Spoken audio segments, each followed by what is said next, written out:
Hey everyone, today we're jumping into a really important topic, something that's at the very heart of our schools and communities, inclusive education. We're going to break down what that really means and, more importantly, explore the powerful role that we as parents have in creating a more welcoming world for every single kid out there. Okay, let's just dive right in with a real-life situation. Picture this. Your child comes home from school and says something like, "I don't want to sit next to that student. They are different." Whoa, that's one of those moments that just makes you stop in your tracks, right?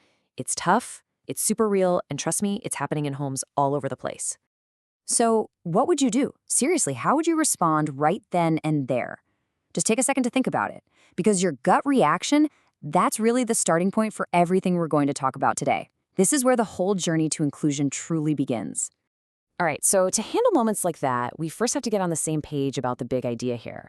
So what is inclusive education anyway? It's a term that gets thrown around a lot, but let's cut through the buzzwords and see what it actually looks like in the real world. Okay, at its core, it's actually pretty simple. Inclusive education is this big idea right here, that all kids, and I mean all kids, regardless of their differences, get to learn together in the same classroom. Some might pick things up super fast. Others might need a little extra help along the way. But the bottom line is, every child deserves to feel like they belong, like they're respected, and that they're a real part of the group.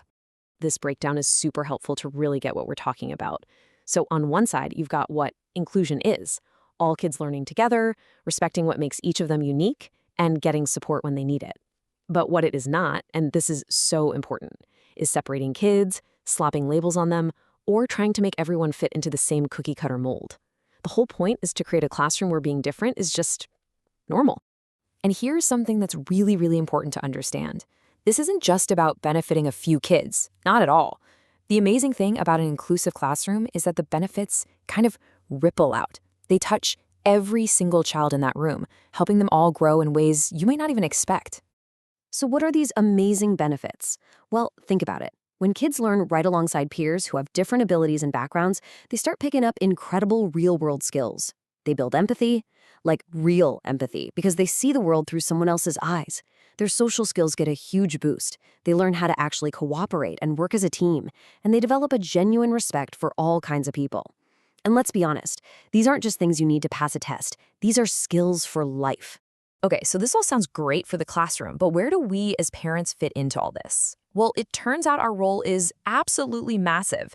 It's central, because the biggest lessons about inclusion, they don't happen when the school bell rings. They start way, way before that.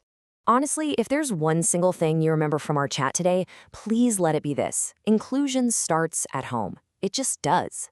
The way we talk, the attitudes we have, the things we do, our kids are watching all of it. They're like little sponges. When they see us respecting people's differences, that's what they learn to do. We are the ones who set the tone. So let's break this down into 3 main jobs we have. First up, we're the role model. Our kids see everything. How we talk about the neighbors, our reaction to someone in the grocery store who's different from us, they soak it all in.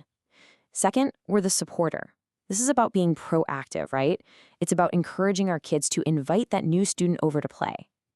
And third, we're the communicator. This means talking openly and positively about differences at home, but also keeping those lines of communication open with the school. We're building a bridge between home and the classroom. Okay, I get it. This all sounds great in theory, but what does it actually look like day to day? How do we start? So let's get super practical. Let's talk about one small thing you can do, maybe even this week, that can make a huge difference. Let's zoom in on our words, because they are so, so powerful. You can see here how a tiny shift in language can change everything. So instead of just saying, "Oh, that child is different," which kind of puts up a wall, right? We can reframe it. We can try something like, everyone learns in their own special way. See that? The whole vibe shifts from judgment to understanding. It's a tiny tweak in what we say that can literally change how our kids see the world. And please, remember this. You don't have to be perfect. Nobody is. This isn't about getting it right every single time. It's just about moving forward. We're all going to stumble, we're not always going to have the perfect thing to say, and that is totally okay. What matters is that you just start. Just take one small step. So I want to leave you with one last question to think about. And maybe it's a question you can even ask your child tonight. Just ask them, "Hey, is there anyone in your class who seems kind of left out?" You never know. Their answer might be the start of a really important conversation. And it might just be that next small step your family takes on this journey.